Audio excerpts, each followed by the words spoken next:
This program is brought to you by Emory University.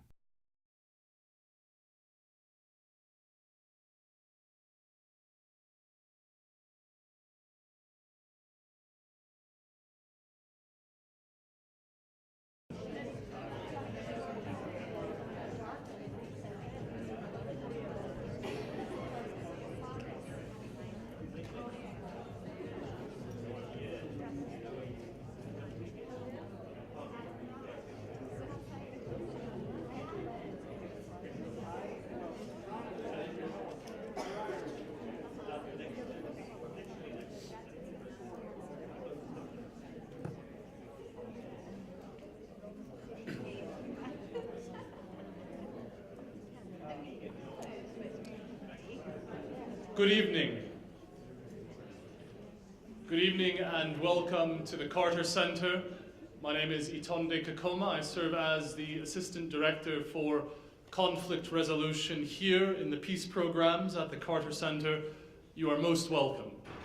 This evening is being conducted, facilitated, whatever word you would like to call it, in partnership with our colleagues in work at Emory University, specifically the Institute for Developing Nations. Allow me to say a brief word about the origins of this place. The Carter Center was founded in 1982 by former President Carter and Mrs. Carter, with a vision towards creating a space in which people could come together like this and talk through their differences in a civil manner. So it's designed in a deliberate way. And it's guided by the fundamental principle, commitment to human rights and the alleviation of human suffering. The center seeks to prevent violent conflict, not just prevent, but towards the resolution of violent conflicts, enhance freedom and democracy, and improve health, in particular for the least of these.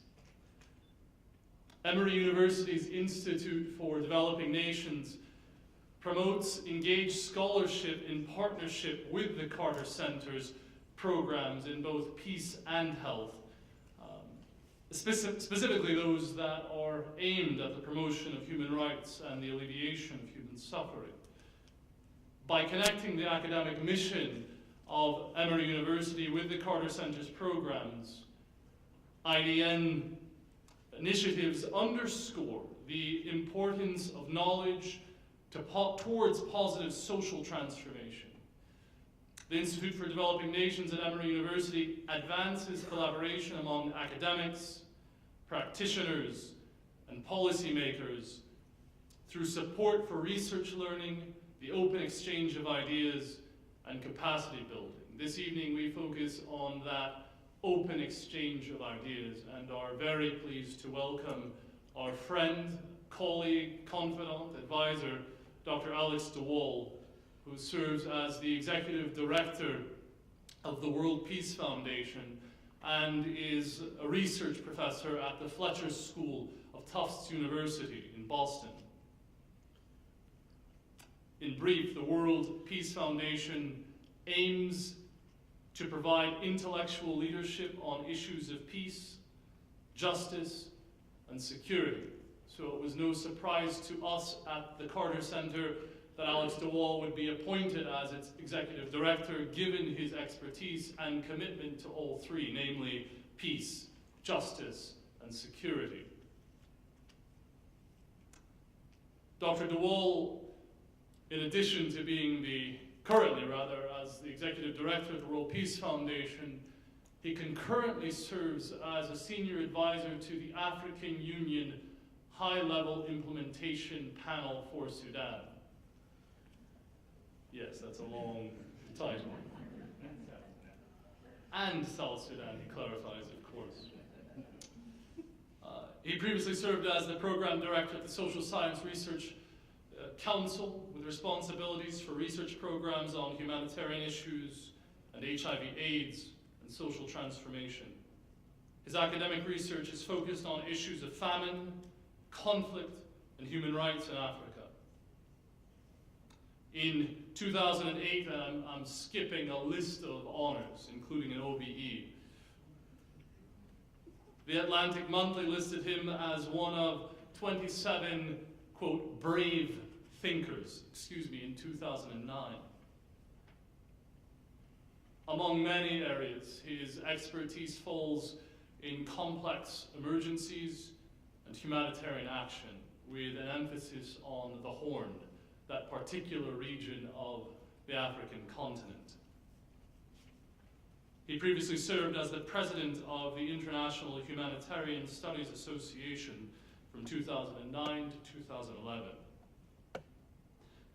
He holds a doctorate, of course, from Oxford in social anthropology, and among his many writings, books, and in the spirit of our Vice President John Stremline, bring books, including Islamism and its enemies in the Horn of Africa, Famine That Kills, with regards to Darfur in Sudan, and War in Darfur, The Search for Peace. I would be remiss not to at least reference other esteemed colleagues from the Carter Center who have long been committed to precisely what the mission of the center entails. Dr. Steve Hockman, who was with President Carter at its very founding in the library at the university down the way, Dr. Hockman. Dr. John Stremlaw, who serves as our vice president and in-house professor of the peace programs, Dr. Stremlaw, and senior colleague Tom Crick, who's been here for upwards of almost 2 decades, I believe now. Is that correct? Associate Director in Conflict Resolution Program. Forgive me for not introducing other colleagues who are amongst us.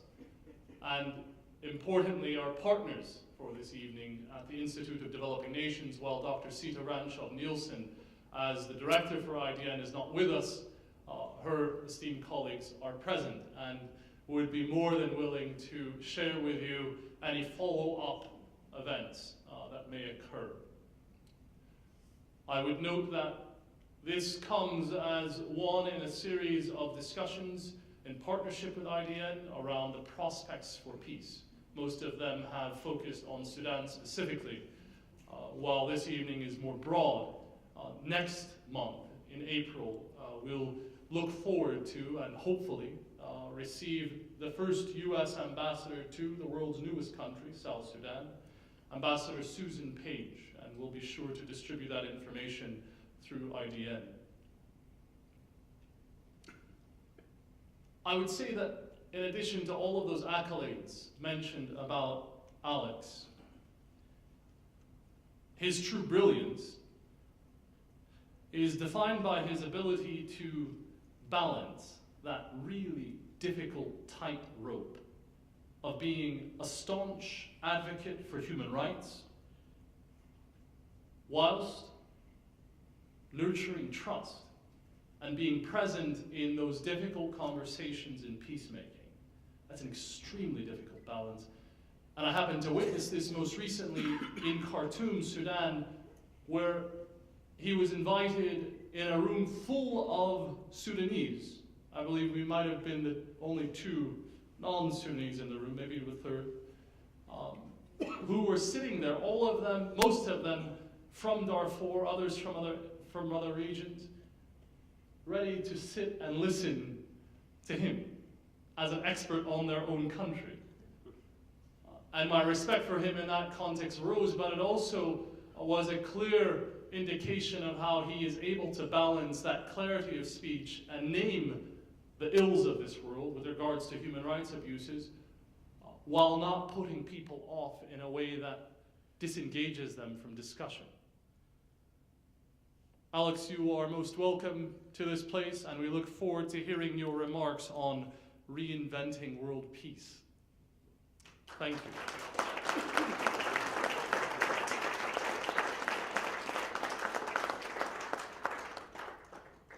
Thank you very much, Itonde. It's really a pleasure to be here, and thanks to all for inviting me.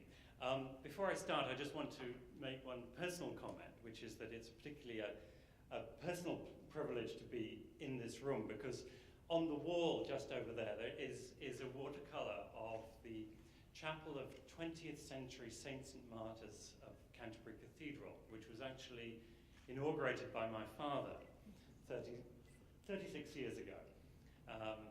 Just actually in the first months of the Carter presidency.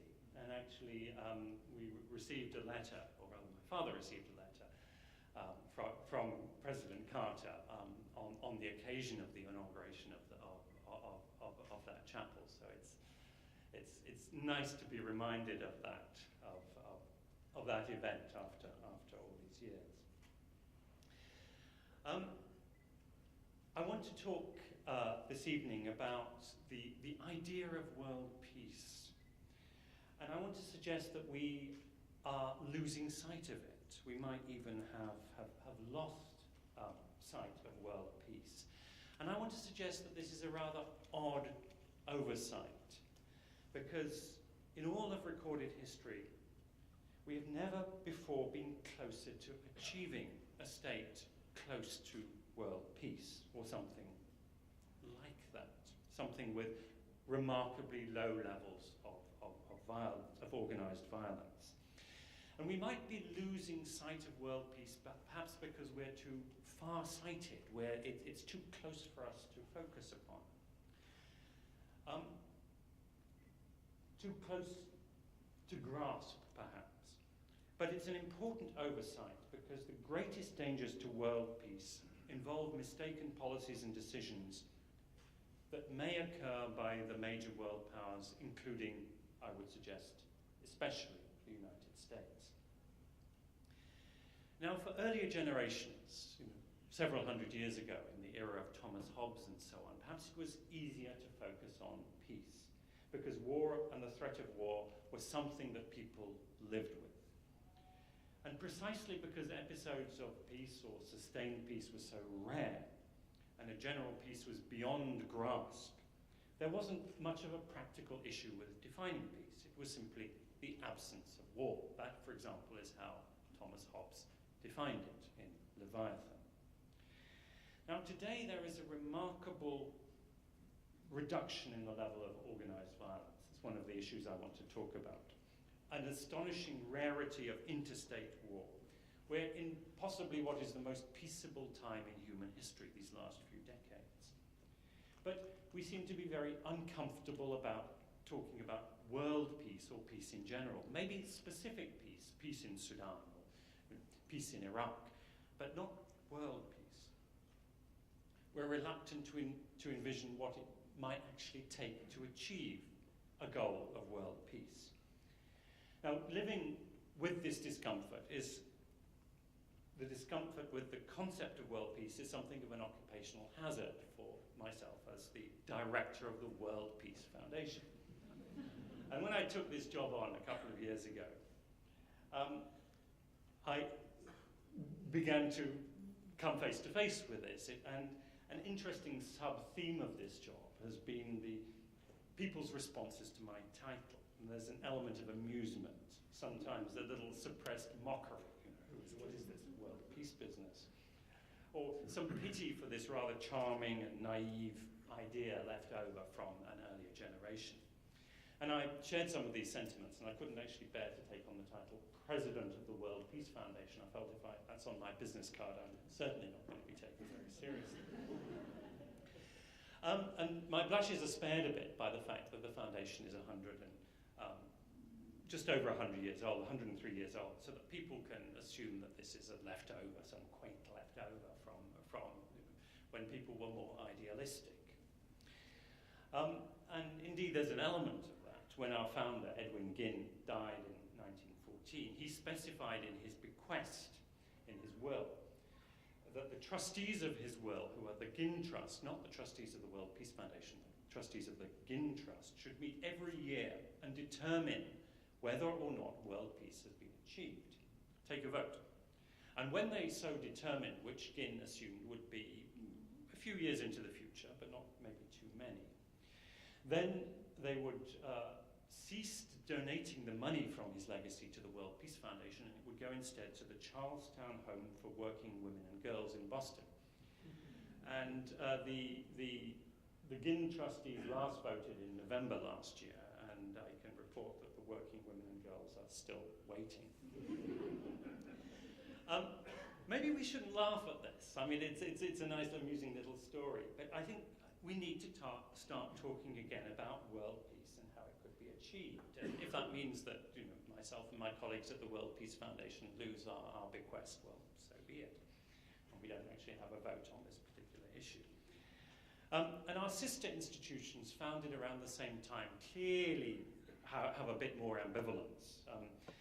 The staff of the Carnegie Endowment for International Peace, founded in the same year, a couple of months after the World Peace Foundation, I think they'd be more comfortable if the word peace in their title were twinned with security or something like that. And when I was talking to them about it recently, one of them said, well, we don't talk about world peace. Peace is in our DNA. It's something we do all the time. But the idea that they might re-envision, they might get to grips with what their founder, Andrew Carnegie, had in mind, which was world peace, no, they don't really want to go there. And I think there's certainly an argument to be made along those lines that peace, like happiness, is something that's best pursued indirectly. That a whole manner of improvements in public life, prosperity, literacy, the resolution of violent disputes, etc., growth in world trade, all these things will bring about peace. But economists, they're professionally dismal people, are grudgingly conceding that the Bhutanese, with their idea of gross national happiness, actually got an idea there. And I think in the same way, those of us who deal with peace and security up front on a day-to-day basis maybe also ought to concede that there is something in the idea of world peace and get to grips with it. So I'm going to suggest that at the very minimum, there's a basis for reinvigorating the discussion about world peace. This slide shows participants at the Lake Mohonk Peace Conference in 1915. There were a series of such conferences between 1895 and 1916 dedicated to the abolition of war. There were also conferences in The Hague and other parts of the world around the same time. These people believed that, yes, it may be true that organized violence constitutes much of the history of the human race, but it needn't be so.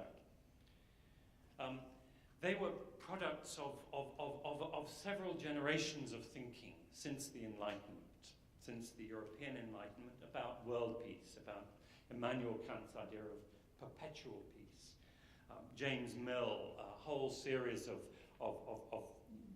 people, including Tom Paine at the time of the American Revolution, believing in world peace. And of course the Quakers who founded Pennsylvania, insisting that the ideals of the United States would be consistent with the achievement of world peace. And for the first time with these people, the idea of world peace was taken away from mystics and utopians and made something practical, something associated with constitutional government, associated with the British imperial project of global commerce and civilizing mission. And of course it all seems somewhat anachronistic, these ideas of a commonwealth of nations, by which they meant white civilized settler nations around the world. But nonetheless, quite hard-headed and quite practical about what it would mean to achieve peace. Now, there are many luminaries around the world dedicated to this. In the United States, of course, it is most commonly associated 100 years ago with Andrew Carnegie and Woodrow Wilson. But the third member of that triumvirate, the least known member, was Edwin Ginn, who was the founder of the World Peace Foundation. This is Ginn. This is a photograph of him. He made his fortune through publishing textbooks. I remind my friends, including my brother who works for Carnegie, that World Peace Foundation may not have as much money as Carnegie, but textbooks is a scrupulously ethical way of making your fortune. And then particularly for Edwin Ginn, one of his great innovations was to introduce into the idea of textbooks that it wasn't learning by rote, it should be opening the mind. So he commissioned the great social thinkers of his era to write prefaces and introductions to his textbooks. So fundamentally, Ginn believed that education was the key to world peace, and this is from the original articles of incorporation. Educating the people of all nations to a full knowledge of the waste and destructiveness of war and of preparation for war, its evil effects on present social conditions and on the well-being of future generations, and to promote international justice and the brotherhood of man, and generally by every practical means to promote peace and goodwill among all mankind. Notwithstanding the slightly gender-insensitive language, we felt there's no reason to change a word of this after 103 years. Now, on the foundation of the World Peace Foundation, Ginn and his colleagues really focused on three issues. One was the idea of a world court, which the peaceful arbitration of disputes. These are some posters from from our archives, from the peace movement. In fact, these are from the immediately post World War I era. They speak for themselves. A world court and the idea of a League of Nations. And disarmament. They felt that spending on arms was wasteful and dangerous. And these are both from the World Disarmament Conference of 1932. And there's a lot of very interesting literature from that era, including Senate hearings from, I think, 1934, in which the US Senate was looking at the perils and dangers and wastefulness of military spending.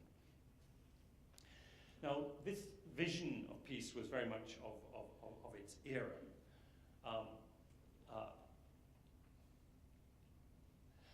They were not.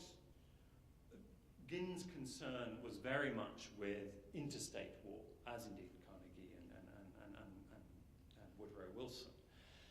Their concern was primarily with Europe and to a certain degree with the Ottoman Empire and with Asia. When you look at Woodrow Wilson's 14 points with which the United States entered World War I, big emphasis on self-determination, but it all refers to the Balkans, Eastern Europe, and the Ottoman Empire. There's no mention of Africa or South Asia or Southeast Asia.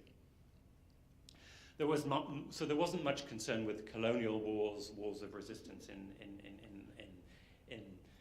colonial territories, let alone matters that we would be concerned with today, such as sexual and gender-based violence and exploitation. And this was a vision of peace for the world. It was a vision of peace hatched in the United States and Northern Europe, and then with great benevolence exported to the rest of the world. A peace led by commerce, law, and education. Now, Ginn himself died 99 years ago in January 1914. Perhaps he was fortunate not to live to see the events of the following 4 years, which of course plunged his friend and friendly rival Andrew Carnegie into such depression. And at any time in the 30 years following Ginn's death, his vision of world peace would have seemed ridiculous at best. It seemed a remote ideal.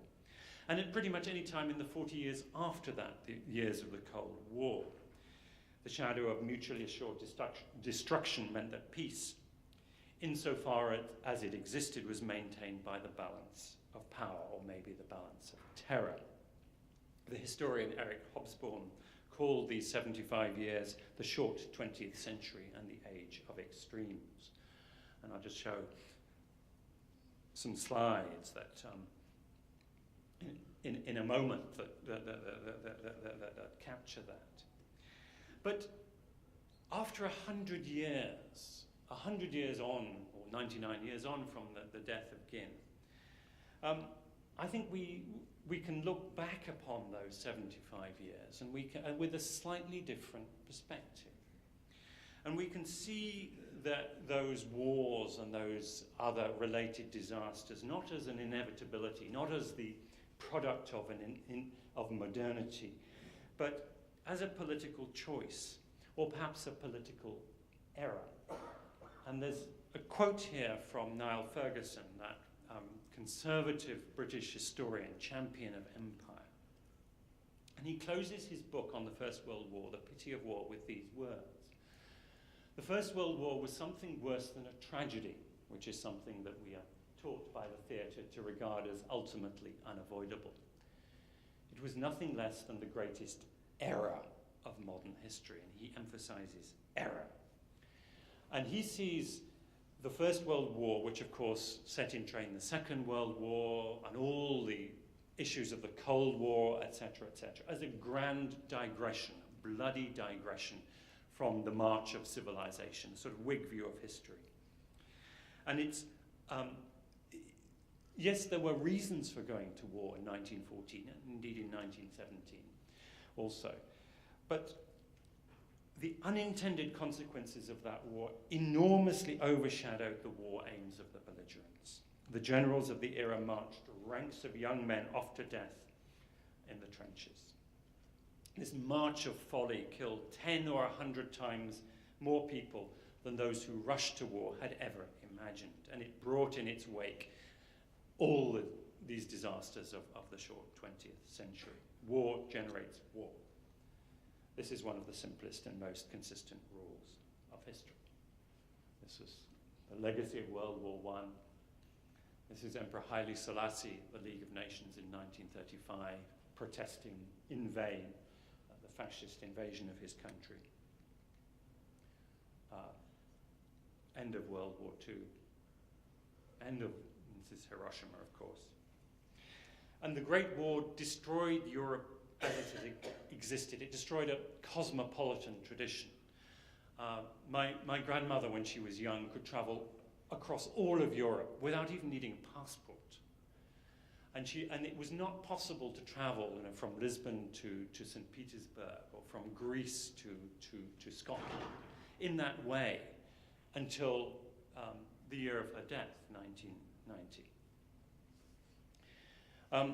And looking back over a century, there's a consensus among historians across the board, not just conservative historians like Niall Ferguson, but more radical ones like Gabrielle Kolko, or eminent American historians like Barbara Tuchman, who identify World War I as a folly, as a mistake, all in slightly different ways. I mean, Ferguson sees it as a singular error. Kolko as an error embedded in the ways of thinking of the political elites of that generation. Barbara Tuchman identifies persistent types of errors in the decisions of going to war and sustaining wars over the years. So if World War I was such a mistake, surely we need then to look again at Edwin Ginn. Look afresh at those men and women of 100 years ago who understood it as an unnecessary blunder, as a folly at the time, not be quite so condescending to them as the succeeding generations have been. Take seriously their idealism. This is another of the sort of second or third generation consequences of that blunder. The wars of decolonization that in such a bloody way followed World War II, and then the hot wars of the Cold War, this being Vietnam. Now, a century's perspective also reveals another very important fact, which is that violence has declined. This shows that World War II deaths, 60 million in all, approximately. 20 million killed in World War I, 60 million in World War II. And one of the striking things about this for me is there are countries that I hadn't really even thought of as having suffered enormous losses in World War II, like Indonesia. We hear very little about the fact that Indonesia is in aggregate terms, I think that number 5 in the list of countries that lost people during World War II. And at times it looked like the world was on the brink of World War III. We came within a hair's breadth of a nuclear apocalypse in 1962. This is the Soviet submariner whose refusal to fire a nuclear torpedo against the standing orders and against the orders of his immediate superiors during the Cuban Missile Crisis avoided at least one nuclear incident and possibly many, many more. But despite all this, the number of wars during the second part of the 20th century declined, and it's quite a striking decline. This is from the Uppsala and Oslo data sets. Everyone agrees that it declined. And even more striking, this is an even more striking slide, the numbers of people killed in those wars declined even more. This starts with in 1946, so it's after World War II, and you see the irregular but nonetheless very, very striking decline in the numbers of people killed in wars. And you can make a similar chart for the numbers of people killed in one-sided violence, which is more jagged because there are a number of appalling peaks, like the Rwanda genocide in 1994. But nonetheless, that also shows a decline. All the indicators of violence show a decline over this period. And there's a great book by Steven Pinker called The Better Angels of Our Nature that also describes how over a longer period of time other forms of violence, lynching, torture, executions, etc., superstitious killing like human sacrifice, killing of witches, etc., violence against women, violence against children in the home, violence against children at school, all these have declined. And there are many, you can look in the literature, there are many scholars who have tried to explain why this might be so. There's the democratic peace hypothesis, there's the capitalist commercial peace hypothesis, there's views about education, there's arguments that the rise of the United Nations and peacekeeping has contributed. Most likely all of them have a role. I'm not going to go into that, into those debates. But in every decade there's been something of significance, and I think here in the Carter Center it's only appropriate to recognize the very singular and exceptional contribution of President Jimmy Carter in his term in office, in contributing to conflict resolution and the rise of human rights. Our norms have changed. This is a picture from the eve of World War I. War was once regarded as a necessary or virtuous activity. Not so now. These publications may be dull, but as Churchill said, jaw, jaw, jaw, better than war, war, war. The energies put into producing these papers is much better than the energy produced by the auto da fe of burning books. So there is a tremendous improvement. And there's an argument for saying, well, okay, if it ain't broke, why fix it? If we're on track towards reducing violence towards a near zero point, if we are living in the most peaceful time in human history, maybe we should just leave it as it is. Now, in the second part of this discussion, I want briefly to run over some reasons why I don't think we should be we shouldn't be complacent. There is no reason to believe that today's downward trend in violence will actually continue smoothly. And we should look at the new forms and the new threats of the new forms of violence and the new threats to world peace. And there are 5 that I want to run over very, very briefly, and we could maybe discuss them more in the question and answer. One is the continuing threat of conventional wars, especially in different parts of Asia, ranging from the Middle East to East Asia. Second is new technologies for conducting hostilities. I want to spend a few minutes on the issue of armed drones. Then there's the dangers associated with preparation for war. One of the things that Ginn was concerned about, not only war, but preparation for war. The dangers associated with the size and influence of the arms industry. Fourth is the continuing temptation of the strongest powers to believe that there can be force for good, their readiness to intervene. There is a rationale for intervention. I would argue it's overstated. And lastly, what is sometimes called the new wars, a slightly misleading term for rather old forms of warfare that are prevalent in certain parts of the world, on the margins of the world power, the major centers of world prosperity and power.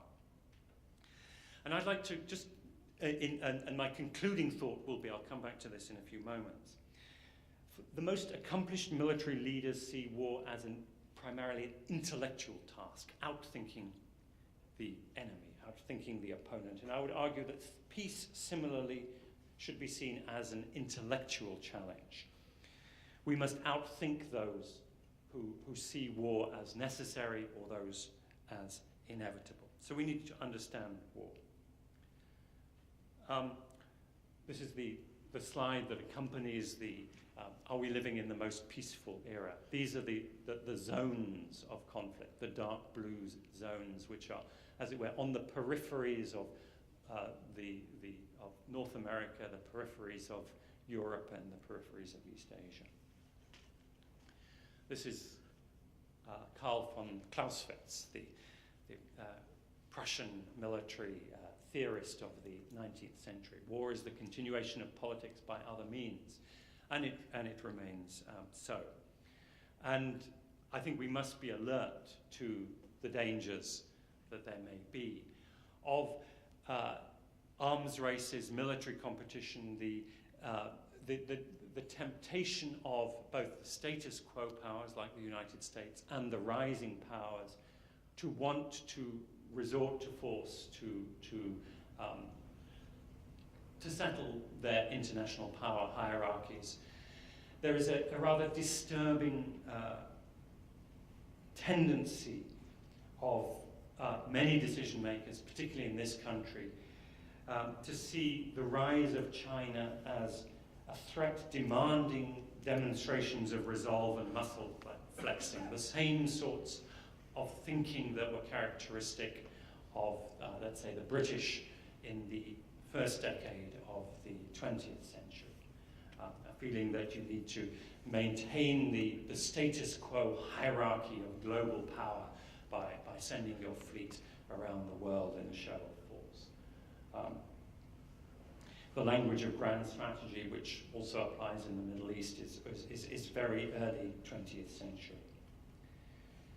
I won't deal with that anymore for now, just to note that the United States, according to the statistics that I could find, has 42.8% of the world's military expenditure as of a couple of years ago.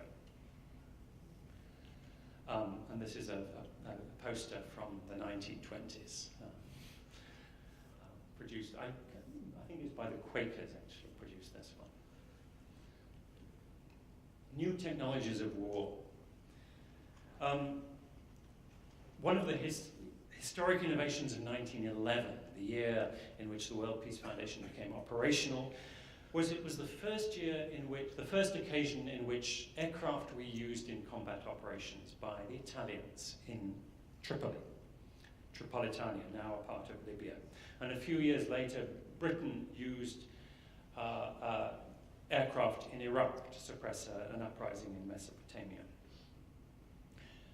And people at that time were developing the idea that you could do imperial policing from the air. Now, a century later, I wonder how much exactly has changed. The US seems to be developing comparable doctrines, not dissimilar doctrines. This is using unmanned aerial vehicles, drones, and I'm sure you're all familiar with the controversies around those. they're used in countries where the United States is at war, like Afghanistan, and countries where it is not at war, like Pakistan, like Yemen, like Somalia. It's a form of targeted killing. It's sniping from the air. Perhaps in countries where the US is not at war, it might be appropriate to use the term assassination. I think there's interesting debates that can be had around this. Now, to the Commander-in-Chief in Washington, drones offer some very clear advantages. They're cheap. They don't put US pilots at risk. They offer a very high level of targeting precision so that the and they can reduce on-the-ground risks because the controller sitting in Montana or Arizona is not under immediate combat stress and can perhaps make a more measured and thoughtful consideration about firing the weapon than someone in the front line. And there's no doubt that in terms of civilian casualties, using a drone causes less than sending in B-52 bombers. Are the drones, therefore, a magic bullet? But I'd like to portray a couple of scenarios that suggest not. There are second-order effects of using them that we need to be very alert to. Let's imagine that the government of Yemen, whose cooperation is highly prized by Washington as a necessary partner in the US war on terror, feels so humiliated by the US use of drones over its territory to kill both militants and occasionally civilians nearby, albeit in dozens rather than thousands, that the government of Yemen is compelled by domestic political pressure to wind down its intelligence and military cooperation with the United States, to a point at which the political campaign against al-Qaeda, and it is on the political front that this campaign will be won. The political campaign against al-Qaeda and Islamist extremism is halted or indeed reversed. The threat of terrorism from the likes of al-Qaeda will be overcome when the people of countries where al-Qaeda is active, like Yemen, and their governments become cohesive and effective in preventing the conditions at which Islamic extremism, jihadism, emerges. The war on terror will not be won by killing extremists one by one. It is not as though there is a finite list and you can knock them off, and then when you get to the bottom you can say, job done. It will be won by political methods which require the cooperation of governments like those of Yemen. And I suspect that the short-term advantages of using drones will be undermined by the medium and longer-term disadvantages of undermining the cooperation of governments like Yemen. And I want to add another scenario. And the reason why I put this picture of Saif al-Gaddafi there is it's not widely known that the reason why the means whereby Saif al-Gaddafi was captured in the Libyan desert and put under arrest was that the government of Sudan operates drones, surveillance drones, not armed drones. And it was those surveillance drones that tracked Saif al-Gaddafi in the Libyan desert and tipped off the intelligence operators of Libya, including Sudan. Sudan and Libya have very, very close intelligence cooperation. Tipped them off and he was captured. This is actually one reason why he is unlikely to go to the International Criminal Court with Sudanese intelligence cooperation with Libya, which was a major element actually of the 2011 NATO campaign, the people on the ground doing a lot of the coordination training with Sudanese intelligence operators. This precludes him being handed over to the ICC. Now what if Sudan, which also has intelligence and military cooperation with Iran, arms those drones? What if it decides that the rebel leaders from southern Kordofan, either in its own territory in southern Kordofan or when they are taking sanctuary in southern Sudan, let's say in the city of Juba, and the two countries now are putting into operation a mutual commitment not to harbour and support rebels against one another's, fighting against one another. If the government of Sudan were to decide that the government of South Sudan is not actually implementing its obligations, perhaps because it's incapable of doing so, because it's not very well organized. And so it will implement those obligations on its behalf and send an armed drone to take out some of these people. That's a Sudanese example. We can think of many others around the world. I think the US in pressing ahead with the very widespread use of drones, because, and at the moment on a unilateral basis, because the US has the technological edge, is, I think, storing up very, very serious problems further down the line. Technological advantage in military affairs is transient. The impunity of imperial policing is an illusion. We need a legal regime to govern these weapons, I would suggest. Very quickly, preparation for war. I'm sorry, do we have some water? Some, oh yes. US defense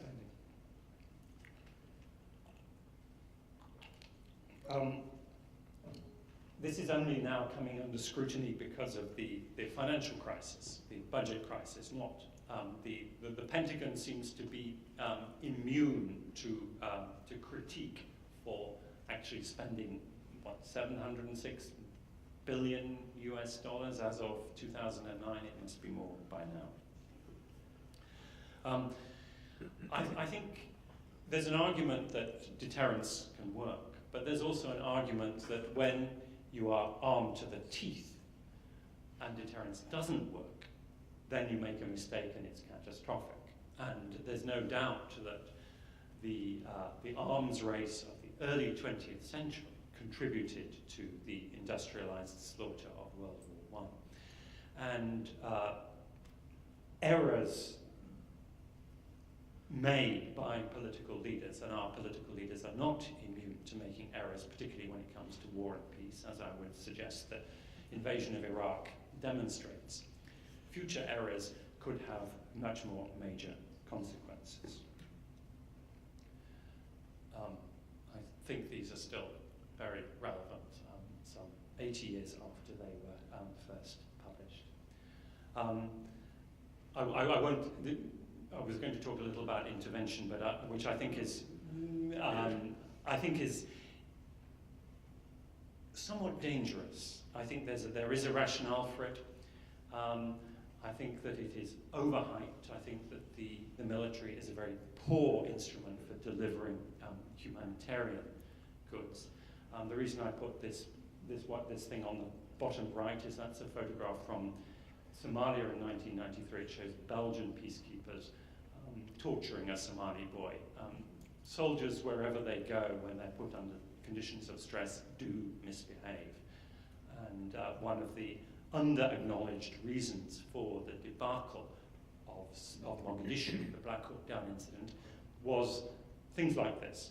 The Somalis had been turned against their supposed saviors by the personally abusive behavior of quite a number of them. The Americans, I must say, were better behaved than many, but when the war in Mogadishu began to hot up, there was very little restraint by especially the helicopter gunships that were deployed. And then the last point I want to raise is the changing nature of conflict. Now, this has been something that has preoccupied military planners over the last 20 years. This is from Bosnia, this is from Libya. New irregular forms of warfare, hybrid forms of warfare involving religious extremism, involving fusion between criminal gangs and military forces and so on. And this is from, I think, the US Marine Corps, hybrid threats and challenges, largely in the literal sense. Now that's interesting, because if you look at the geography of these wars, they are, as it were, in the littorals. They're not in the more remote parts of the world. They're in the parts of the world that are more or less adjacent to the developed countries. There's also the so-called arc of instability. All of its members seem to be Muslim countries, and sometimes speaking of the arc of instability seems to be a code word for talking about the tendency at the moment of the US and its allies to make war in Muslim countries. But you'll notice the arc of instability extends here to the Andean republics and the Caribbean because of the drugs trade. I would argue that we need to take a slightly different lens to this. This is my one-slide explanation of the Mali crisis, in which I see it as a hierarchy of criminal cartels. You have, as it were, at the top, you have Gaddafi and Berlusconi, both of them crooks. You have a slide that, in this case, shows the contraband flow of cigarettes, worth several billion contraband cigarettes, to the Mediterranean countries going across the Sahara. Control over that was very, very lucrative. There's also cocaine, there's also people smuggling, there's also hostage taking, protection rackets, etc. You have a situation in which criminal rents originating from the Mediterranean, from Europe and the Mediterranean economy, was the chief source of income and revenue to the Saharan countries, including Mali, Niger, etc. And you take out one of those criminal cartels. You take out the Gaddafi clan, just like in Mexico. If you take out the chief criminal trafficking cartels, the ones immediately under it in the hierarchy will start fighting over territory. And this is exactly what happened in the Sahara in 2011, 2012. You take out Gaddafi, this fellow here, Iyad Agali, in the middle, who was in the pay of the Algerians. He was really an opportunist, mercenary, smuggler, etc. They're all basically smugglers. Saw an opportunity for moving into a more lucrative position. Many others did too, and you get them fighting over those rents, those criminal incomes.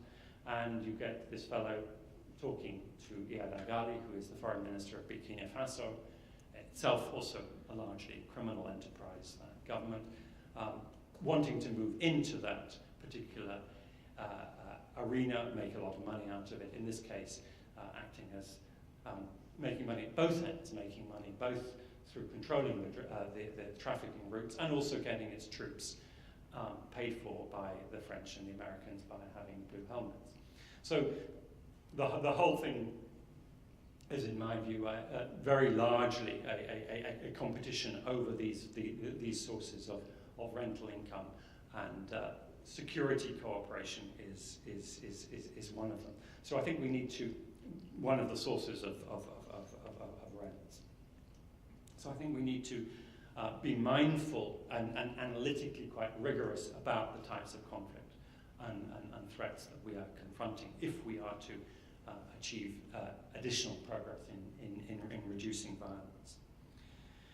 So to conclude, we are a long way on in terms of making progress towards world peace. 99 years after the death of Edwin Ginn, it's much less remote than at any time during the previous century. There's greater moral revulsion against all forms of violence. There's greater infrastructure for knowing about violence and responding to it in an effective way. And I think this is an enormous improvement. And I would argue that we need to sustain those sensibilities, and we need to address each of those issues that I have outlined.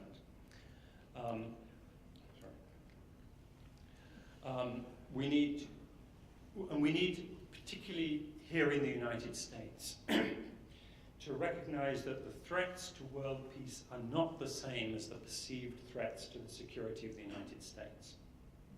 Some of the United States' responses to perceived threats are, in my view, actually making the threat of conflict greater.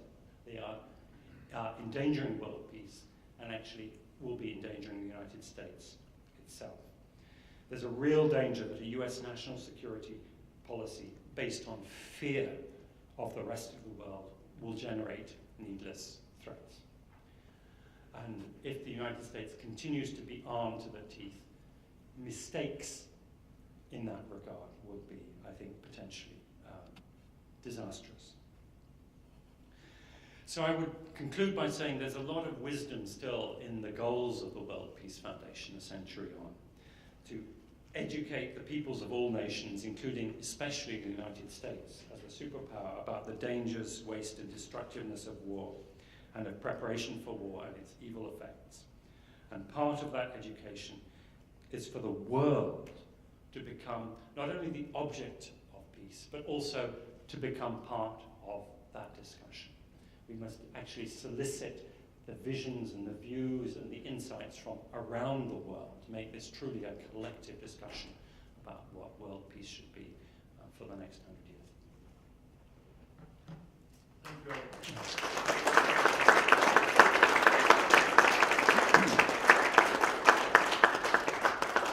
As we enter into discussion with Alex, I'd invite you to ask questions. Our colleague Ben will come around with a microphone, so stay as you are. Unless you're in the back, you'll have to come forward to the microphone. Ben, if you would.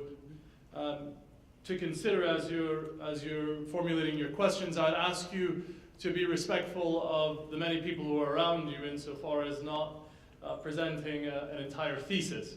So stick to brevity. That is not to limit your ideas, but it's to, again, respect that we'd like to hear more. Some of the questions raised amongst many. Are we living in the most peaceful time in human history? This challenge to us to consider peacemaking as fundamentally an intellectual exercise. And then this other question raised in conclusion: how can we reinvent peace for the next 100 years? We open for discussion. We'll take a few at a time. We'll begin with Dr. Stremlov and then move back. Perhaps take a few before responding. Agree? Alex, that was a very rich discussion, and I'd like to critique it, but brevity demands that I don't argue a whole new thesis. Let me see if I can just sort of capture the essence. Clausewitz had this dictum that we tend to overlook, which is that war has a grammar but no logic. Peace has a grammar but no logic. But peace, grammar, and logic was an interstate peace. So it was the norms, the institutions, the resolve to prevent wars between and among states. That's not the challenge today. The challenge is the conflicts that are overwhelmingly within states. That seems to me to require a shift of the paradigm from sovereign rights and obligations to human rights and obligations. That's the big revolution of the last 40, 50 years. The latest utopia, take the Samuel Moyn book thesis, which Jimmy Carter, by the way, is very part of that thesis, so it's kind of timely. But if the focus of the logic is on the human rights, then the abuse of human rights becomes not just a moral imperative, but a warning sign of conflicts to come. And what strikes me as so intriguing about the politics of Africa today, for example, this is the region you know best, is the willingness of collective action to go in and observe elections, of collective action to go in and deal with governments and say, look, how you treat your own people is no longer acceptable if we're going to have stability and peace, and it's in our interest not to have more refugees and more spillover. We have to find the norms, the institutions, and the resolve to prevent and resolve conflicts within states. Mm-hmm. That's the new politics. That's the new logic for the Clausewitz dictum. And I don't think you've given enough attention in this presentation to the human rights revolution. Just behind Ben, and then we'll continue. Dr. Strom.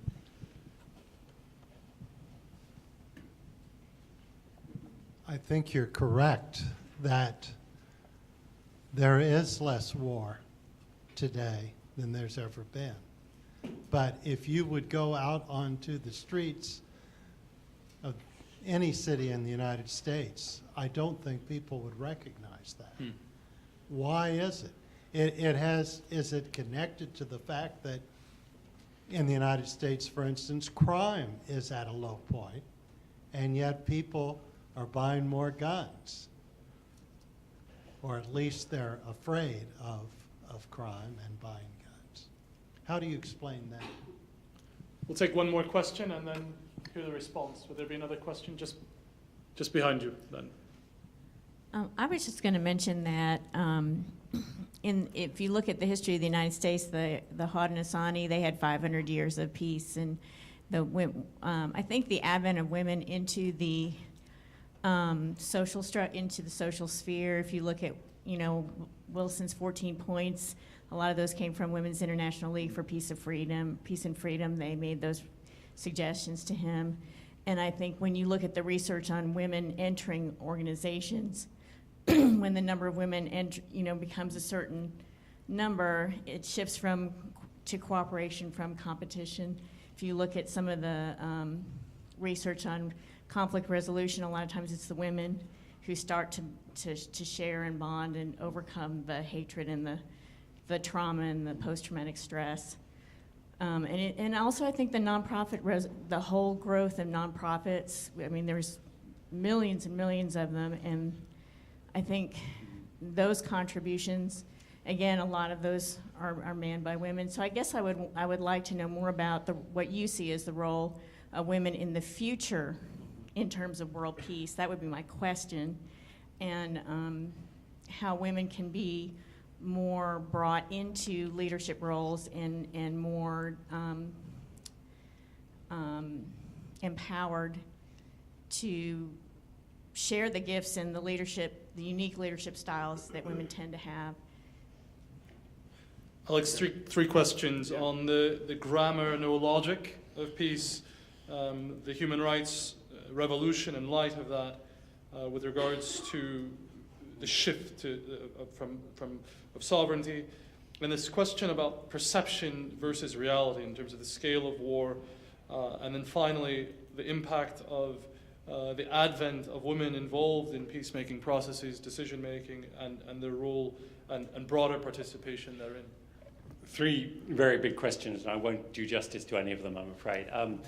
For the sake of brevity, I took out the Jane Addams slide because it wasn't just a triumvirate. The women were very active in the peace movement of 100 years ago, and I completely. All I can say is I agree. I think that that there's a clear link between the rising number of women in positions of authority and power and the more pacific nature of states and state policy. It's not a simple relationship. I mean, there are cases in which women are, for whatever reason, perhaps they're less exposed to the public sphere, perhaps they've internalized identity issues more deeply than men, etc., can be more bellicose. But on the whole, those are exceptions. Gender parity is good in and of itself and is clearly a contributor to this. The failure to recognize question, I think a lot of it comes down to the media, because necessarily, I mean, we know how the media works. Every crime is a news story. There's the lack of crime is very rarely a news story. It has to be spectacular lack of crime for there to be a news story, and even then it's not a very interesting one. And people are fearful, and I'm afraid that our politicians find it very, very easy to pander to that around the world. Now, I'm going to half agree with you, John, on the human rights question. I think it's hugely important.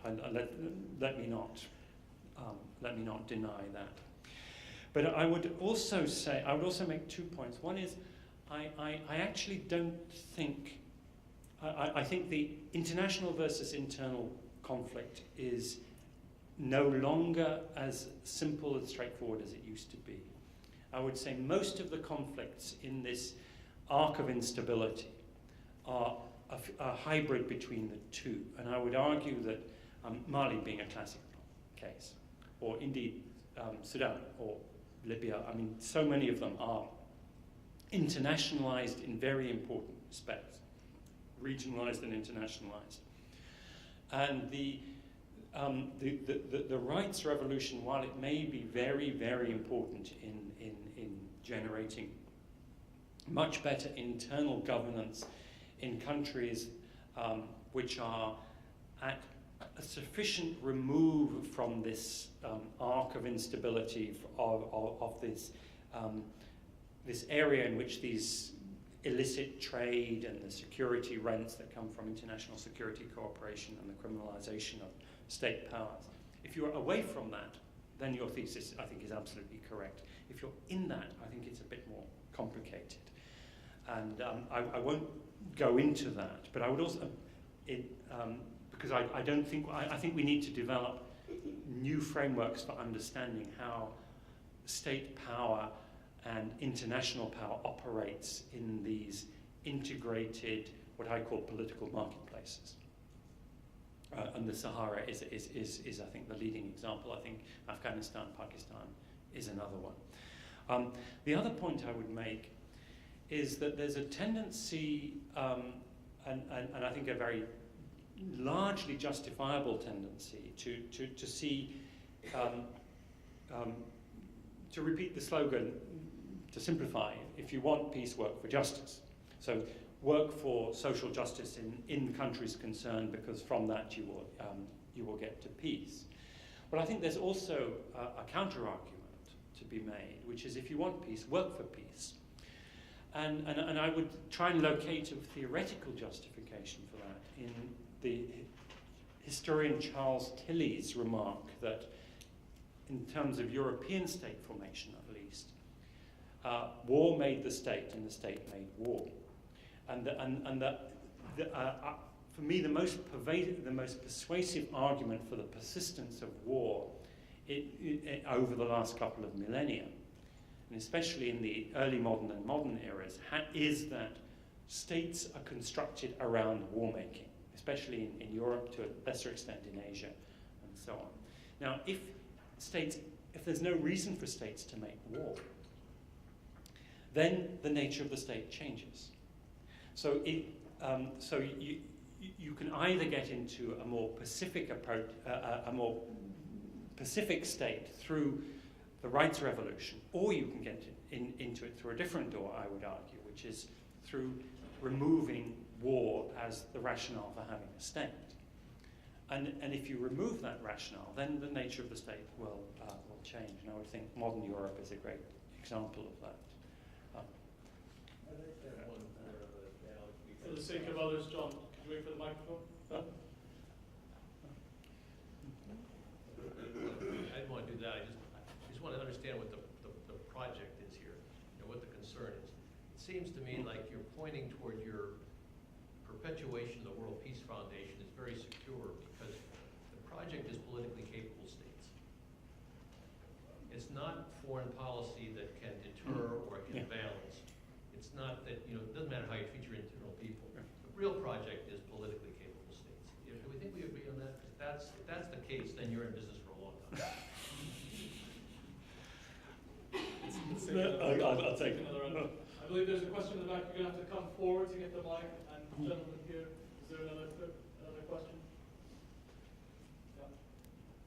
Thank you. I was wondering if you could expand a little bit on your remarks about a humanitarian intervention. You seemed skeptical and you kind of dismissed it quite quickly, and I was wondering why, what your objections were, especially in the light of the responsibility to protect doctrine that we are learning and teaching about. And so I was wondering if you can elaborate under what conditions, if any, would you in fact be supportive of a humanitarian action to end atrocities?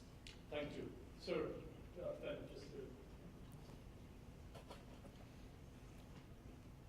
I want to know your view for the future of the United Nations, which was formed to end wars, particularly national wars. If you are saying that if there is no social justice, there is no end to war. What can be done to reduce, particularly economic disparity? Thank you. And just behind Ben to the right, gentleman glasses. Hi, I have a question. Do you see this international conflict resolution may be related with individuals' conflict resolution? I'm from Mongolia and I see this difference in developing countries. They have this high skills of communication, building friendship, but it's the internal love or good personality is very low. While in developing countries, they are very good person, they love each other, but their skills of relationship, conflict, fixing skills is low. So I was just thinking, it might be interesting also to see how people think and fix and approach to the conflict. Do you see it also a key maybe to fixing international arena? Let's take one more question, Ben. I believe there was one just behind. I want to ask about the very practical reality of world peace being limited by our defining of peace and conflating that with an American-style definition of democracy and insisting that the rest of the world adhere to our definition. How can that be broadened without lessening our capacity to improve human rights?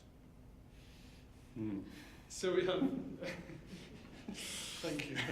4 questions, just on the humanitarian intervention with regards to the right to protect, and are there any good cases?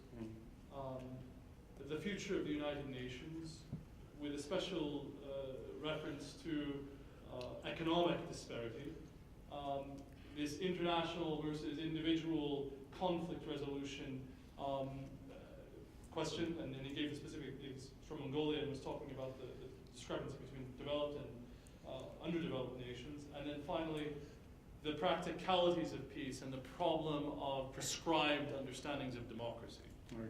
Okay. All good and difficult questions. We're in Atlanta. There was a time when a considerable atrocity was committed in this city.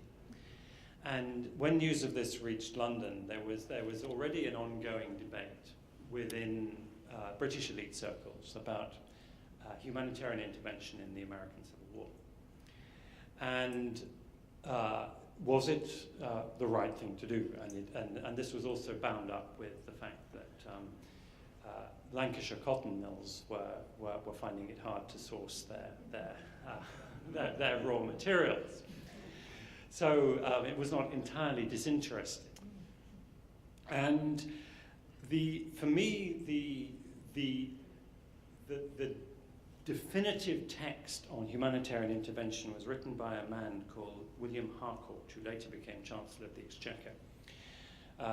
And he wrote under the pen name Tractatus, a letter on the perils of intervention. Now let me try and get his definition correct from memory. He said, intervention is a high and summary procedure which can sometimes snatch a remedy beyond the reach of law.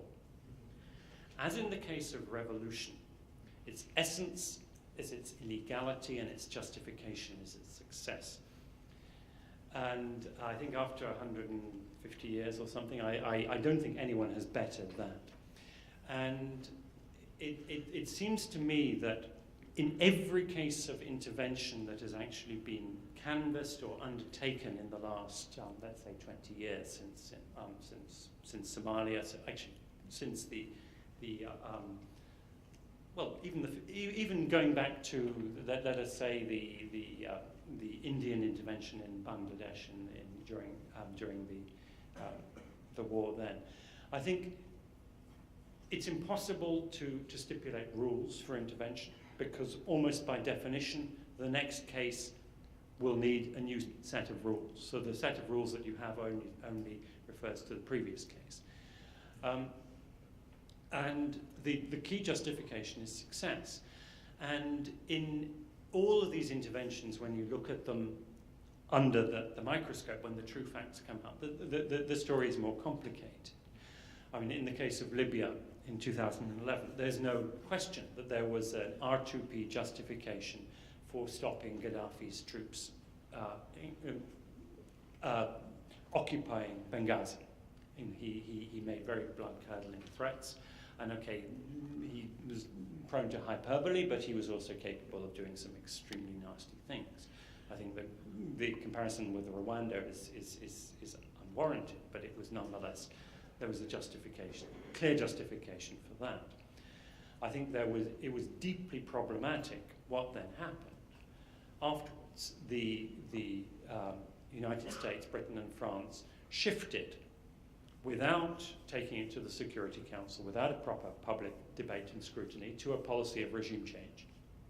And in doing so, they brushed aside some perfectly workable proposals for a negotiated settlement that could have avoided many of the problems that have since ensued. And they made common cause with some people who they don't want to admit, like the Sudanese National Intelligence and Security Services. Now, that is the nature of intervention. It may have worked. Arguably, it was the most successful intervention, notwithstanding the ongoing problems and what happens in Mali and Algeria since then. Arguably, it's the most successful intervention. But legality, it's pretty dubious, the legality, and certainly the transparency of that operation leaves a great deal to be desired. And I think every case that you look at has similar problems. And I'm, as a result, very resistant to codifying the right of intervention. And I think it becomes a pretext for maintaining armed forces that, for which this is a very minor activity compared to what they do most of the time. And it becomes a problem of having this instrument. Oh, well, okay, in this case we will make sure that we have a justification for using it. Future of the UN and issues around social justice and war. I would argue actually that, I mean, I'm very much in favor of social justice and all forms of justice, but I think we do need to distinguish between justice and peace,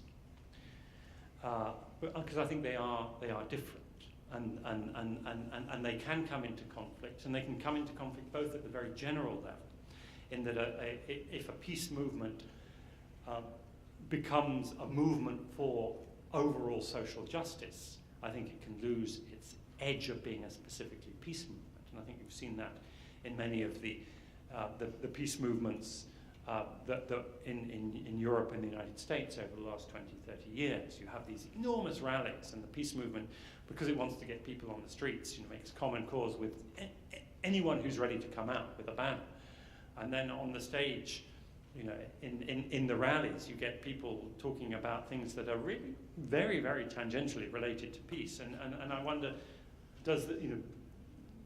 I think this waters down the significance of peace movement. But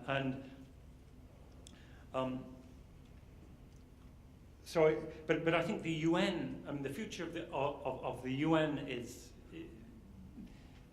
notwithstanding the occasional diatribes from people on the Tea Party-like people, I think it's pretty secure. And I think, having been a critic of the UN over the years, I think it's doing actually a pretty good job. It's pretty good value for money, and obviously there are places where it can be much improved, but it's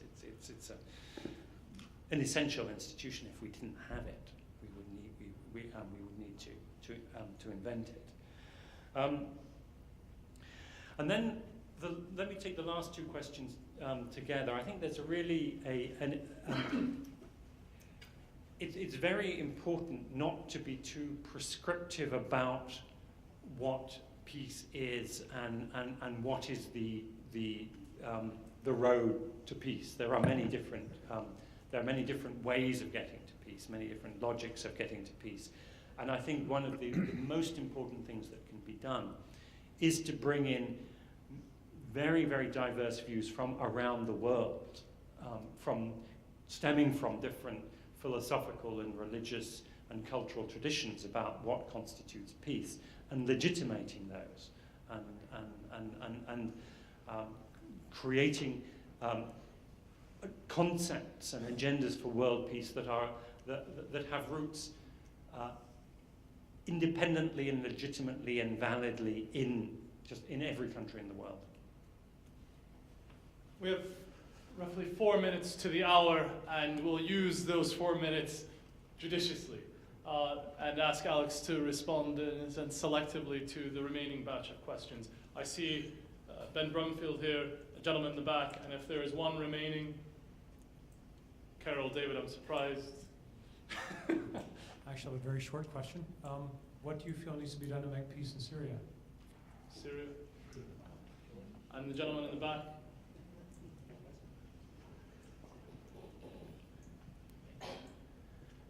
I've had a Save Darfur sign in my yard for a decade now. It's starting to rust and fall apart.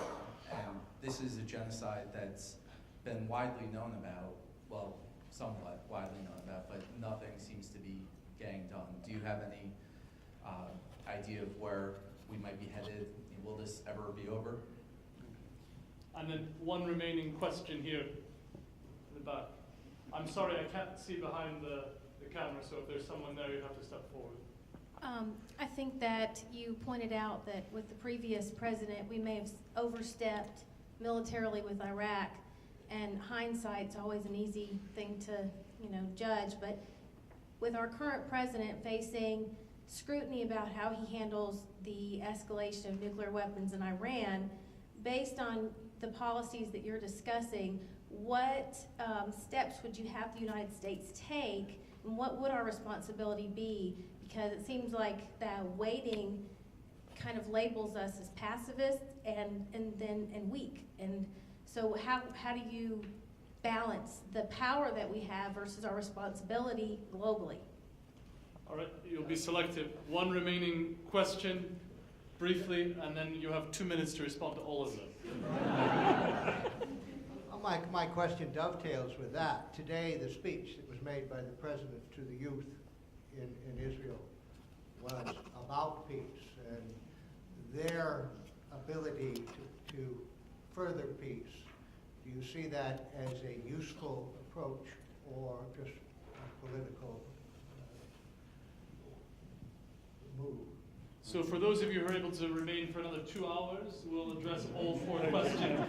But on the prospects for peace in Syria, the problem of rusting Save Darfur signs in a front yard, say that with all seriousness, a little bit of humor, and political error and its ramifications, and this perception of weakness by way of a pacifist approach, and then finally related to it, messages of peace to the next generation, which is a very good way of concluding. Ben, sorry, you're fine. Okay. Yes. Let me make a general remark about particular situations, because it's not the time or place really to go into detail, which is that once we are locked into either an active conflict such as Syria or a potential one such as Iran. I mean, this is not the place to start. I mean, in Syria there was a terrible mistake was made by the opposition of running out of patience. The non-violent protests had not delivered what they wanted within 3, 4, 5 months, so they thought, okay, we'll turn to violence. Stupid. The one thing you don't do faced with a bulletproof regime is fire bullets at it. And that's what they did. And we see the consequence. Now, that doesn't help us with Syria today. And knowledge and recommendations for how to handle Syria require a level of detail and expertise that I don't have. And the same with Iran. Anyone who gives an off the pat, just off the cuff, very simple explanation of how the United States or anyone should respond to those situations is wrong. You need to know not what's happening at the surface, but what's happening several degrees below the surface. I mean, if you follow, let's say, the George Clooney satellite surveillance project, you will think that it has, which covers the border between Sudan and South Sudan. It's published 34 reports in the last 2 years. One of them has hinted at a criticism of South Sudan. You would think North Sudan is the aggressor. Now, it may come as a surprise to know that if you take the center borderline, which I've been involved in these negotiations, so I know this in some detail, South Sudan has been north of that border militarily, sometimes up to 40 miles, in 6 places over the last 10 months, and only started withdrawing 3 days ago. North Sudan has not been south of that borderline once on the ground. Now, the Clooney satellite project is biased. I'm sorry, there's no 2 ways about it. South Sudan has had its tanks inside northern Sudan, in defiance of Security Council resolutions, known to the United States, known to the UK, known to everybody who has access to that intelligence.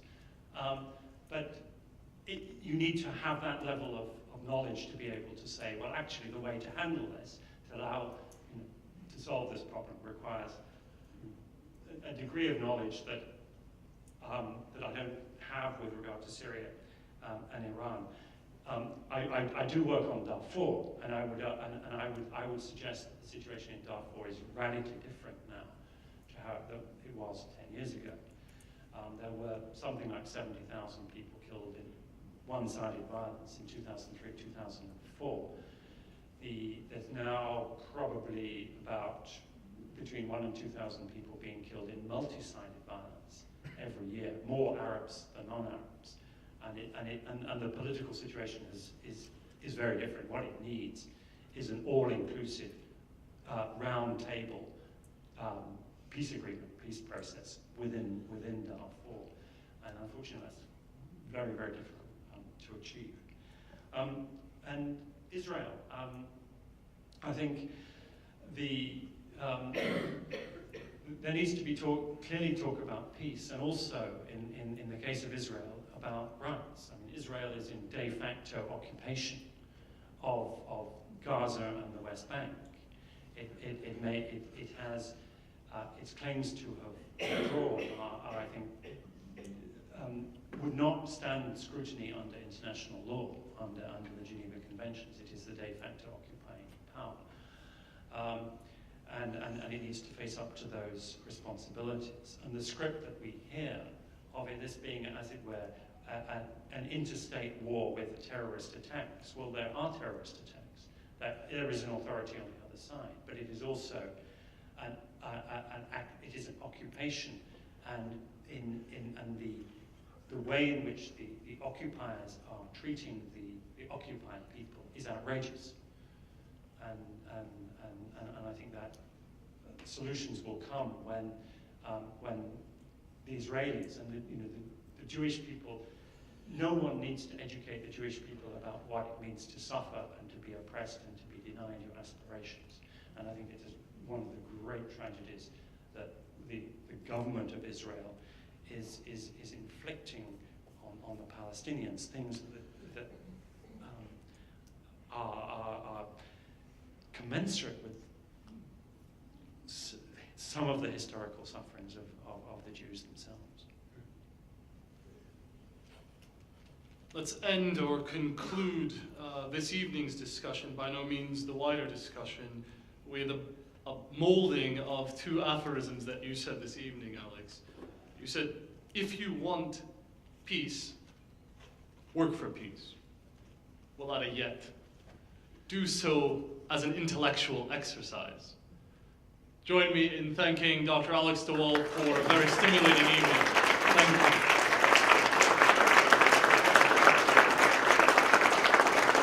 I would encourage you to take a look at both the Institute for Developing Nations website and the Carter Center website for ongoing conversations here on such topics and wider matters, including health. Again, thank you for coming, and we look forward to your return. Good evening.